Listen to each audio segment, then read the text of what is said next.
Jalur ditutup sementara untuk besok, periksa ya rek.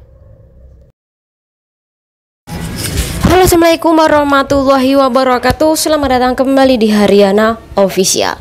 Kawan-kawan semuanya, gimana kabar ini hari? Semoga sehat selalu di perantauan, amin. Semoga kawan-kawan semuanya terhindar dari mara bahaya, dan semoga kawan-kawan semuanya dipermudah segala urusan, amin ya robbal alamin.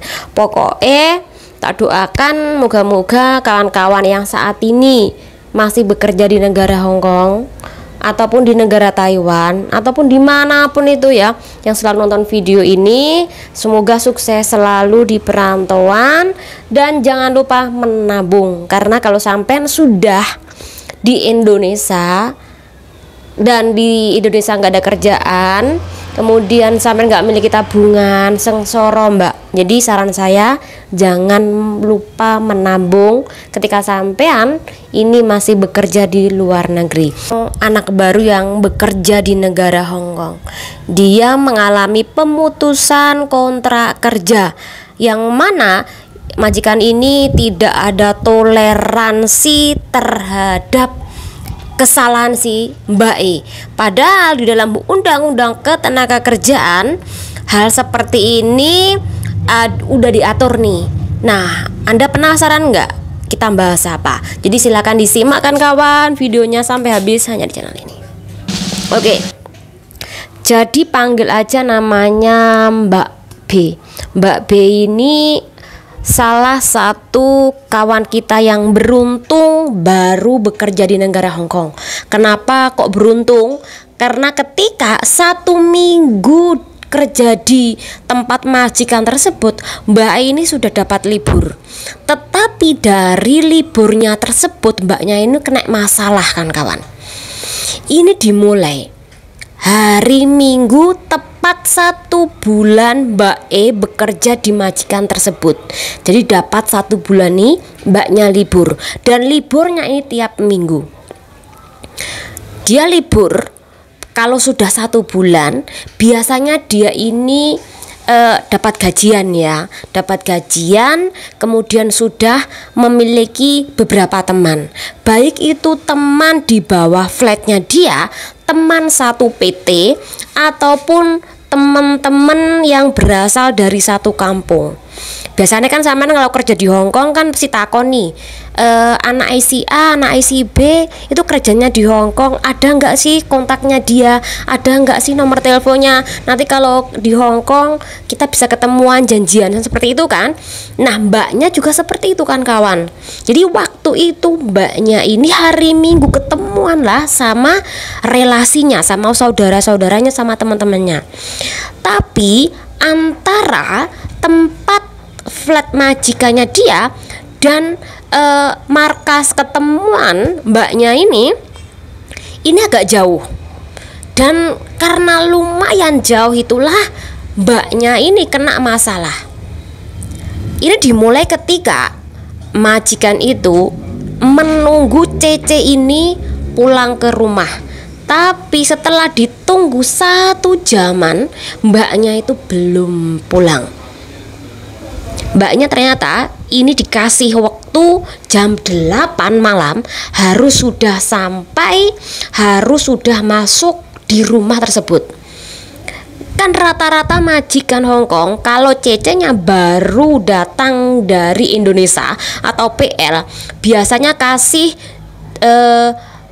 libur, biasanya kasih hari libur, jam pulang itu terserah mereka. Paling parah jam 6, jam 7 harus pulang. Nanti disuruh masak, ngepel lah, cuci baju lah, kemudian masih ngurus anak majikan, masih ngurus emak majikan, itu juga ada. Jadi Mbaknya itu dikasih waktu jam 8 harus sampai. Kalau bisa jam 6, jam 7 itu bagus, harus sampai di rumah. Tapi ketika jam 8 ditunggu nggak pulang-pulang Mbak, sampai jam 9 malam Mbak E baru pulang. Dia pulang nih sudah ditungguin oleh majikannya depan pintu. Ditungguin Mbaknya, langsung dimarahin oleh majikannya. Keti Mayika, Keti Mayika, Keti Mayika. Mbaknya itu nggak nyauri, dia cuman menangis. Menangis karena dimarahin oleh majikan, ditunjuk-tunjuk oleh majikan. Mbaknya tuh nangis.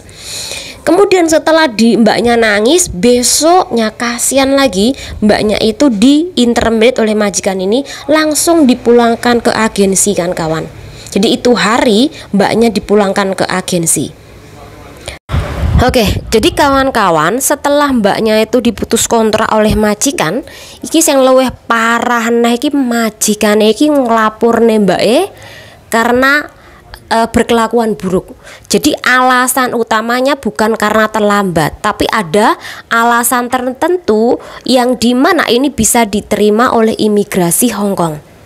Jadi bukan alasan dia pulang terlambat, tapi ada alasan lainnya, sehingga itu merugikan si mbak ini. Karena ketika ada rekod buruk dari majikan, secara otomatis nanti untuk proses majikan baru lagi ini juga bakal dipersulit lagi oleh imigrasi, karena mendapatkan laporan dari majikan bahwa PRT yang bernama B ini loh telah melanggar aturan di tempat majikan tersebut. Nah, di dalam kasus ini bagaimana sih tanggapan aku? Bagi kawan yang mendapatkan libur itu hari, sampean ada waktu 24 jam. Jadi di dalam aturan yang majikan terapkan ini bertentangan dengan undang-undang ketenagakerjaan tadi yang menyuruh mbaknya ini pulang cepat. Kemudian dilakukan interminate karena kesalahan si mbaknya yang konon ini terlambat balik. Padahal di undang-undang ketenagakerjaan itu tidak diperbolehkan. Karena libur kita itu 24 jam dan tidak diperbolehkan setelah libur untuk bekerja. Tapi kalau sampean mau bekerja tidak masalah. Kalau sampean mau pulang cepat tidak masalah. Tapi majikan tidak memperbolehkan, memaksa PRT-nya untuk pulang lebih cepat, kemudian untuk kerja setelah libur, tidak diperbolehkan. Kawan-kawan bisa menuntut jika majikan melakukan tersebut. Tapi kalau kawan-kawan merasa nanti menuntut takutnya berdampak pada pemutusan kontrak kerja, tulisan pokoknya apapun yang terjadi sampai di tempat majikan, disuruh cuci piring, disuruh masak, disuruh cuci lantai setelah pulang libur, tulisan mbak, tanggalnya bulan ini, minggu ini, siapa yang nyuruh, tulisan. Kalau perlu ada bukti foto-foto semuanya. Nanti kalau sewaktu-waktu sampean diputus kontrak oleh majikan, sampean bisa melaporkan ini ke imigrasi kan kawan. Nah, jadi itu pinternya kawan-kawan melakukan perlawanan terhadap majikan yang jahat. Jadi di dalam kasus ini mbaknya tidak mungkin dilaporkan oleh majikan persoalan karena terlambat pulang, itu tidak mungkin. Karena majikan yang bisa kena sendiri. Pasti alasannya itu tentang hal lain. Bisa saja Anda mencuri atau mungkin Anda melakukan sesuatu hal yang mungkin dianggap kriminal. Jadi intinya itu baru bisa memblacklist sampean atau bisa menutup visa sampean ke depan nih. Jadi majikan baru bakal dipersulit lagi nanti kalau sampean mengajukan visa di majikan baru. Oke, kemudian ini tentang undang-undang. Bagaimana tanggapan aku tentang persoalan Mbak E? Oke, gini. Jadi kalau mbak-mbak ya, sekiranya itu dikasih libur, apalagi bagi yang baru bekerja, usahakan untuk libur di bawah flat aja ya. Kalau sampean belum paham tentang transportasi dari tempat majikan sampean ke tempat libur, atau mungkin sampean bisa pulang lebih awal. Karena ketika sampean menunggu bis, nanti bis dari tempat Anda libur, dari tempat majikan, itu belum tentu cepat kan kawan. Ada yang biasanya 45 menit, ada yang sampai 1 jam lebih. Tergantung bis itu stopnya di mana saja. Ada yang tidak stop, mungkin bisa cepet, tapi setiap stopan bis berhenti itu yang memperlambat, belum macetnya. Apalagi kalau malam itu banyak orang yang pulang, secara otomatis bisa macet.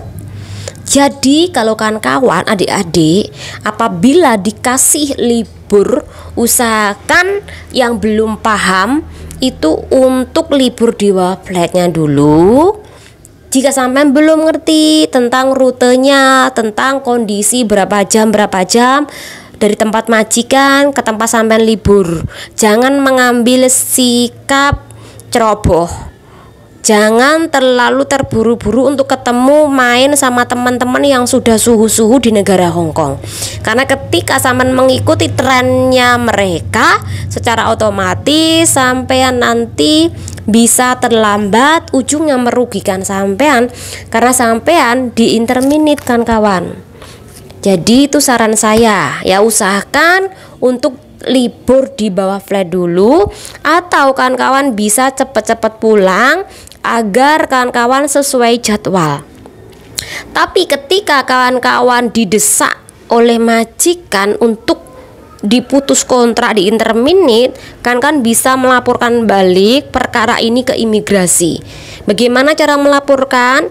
Jadi gampang sebenarnya. Sampean butuh form aja, nanti diisi. Lepas diisi, sampean kirimkan ke imigrasi, bantah pernyataan majikan yang menuduh sampean macam-macam.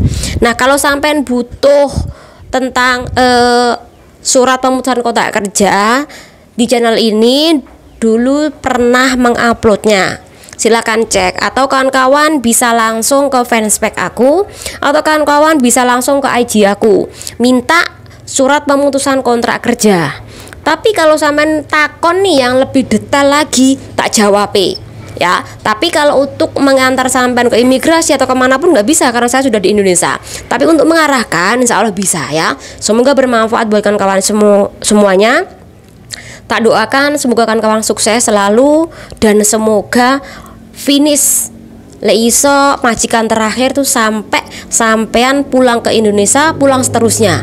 Sekali lagi, fokus kerja mbak, karena sampean udah sampai di Indonesia kesulitan golek kerja, gaji ini murah, kecuali kalau sampean itu dari Hong Kong, itu sudah memiliki pekerjaan menjadi konten kreator, atau Anda jualan online, atau Anda jualan offshop, itu masih bisa.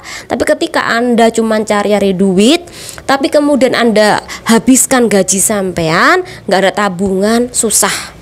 Jadi itu saran saya, semoga bermanfaat. Wassalamualaikum warahmatullahi wabarakatuh.